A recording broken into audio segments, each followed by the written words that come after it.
Did you ever want to know why Angry Birds is so addictive? Well, so did the neuroscientists. And now the University of Helsinki is trying to bring Finnish gaming developers and these scientists together by hosting meetings for the Helsinki Business Club. Well, Anna Leach has been writing all about this. Anna, what is the link between neuroscience and gaming? Well, the Helsinki Business Hub is trying to look at how collaboration between the two can be fruitful for both the scientists and the gaming developers. Both are quite strong. Gaming industry is strong in Helsinki, and there's a strong neuroscience centre at the University of Helsinki. Okay, but how can one help the other? I guess that's a question most people are asking. Sure.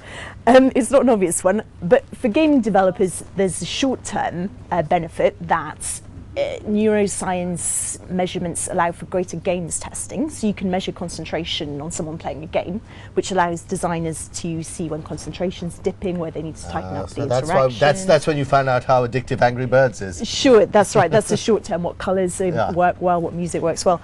In the longer term, what the brain responds to. Yeah, exactly. It's very detailed data.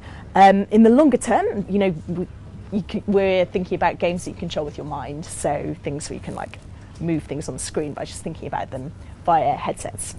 And for neuroscientists, you get a lot of data about how humans concentrate, and in the longer term, potentially treatments for mental health conditions that would use games rather than, say, drugs to control the mental state of patients. But isn't the hardware, a lot of this hardware, incredibly expensive? No, well, the tech isn't that new. It's been used in medical imaging for the past few decades. What is new is that it is cheap enough to put to these commercial uses.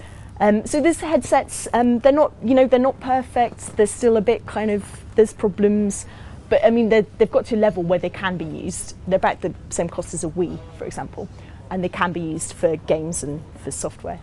So is there any benefits to this thing they're calling neurogaming or whatever? Benefits? Well, better games, arguably better mental health treatments, though that's a fair distance down the line. Better education. I guess they're not making any promises, medical promises at this stage. No, it's all kind of therapeutic and kind of soft promises.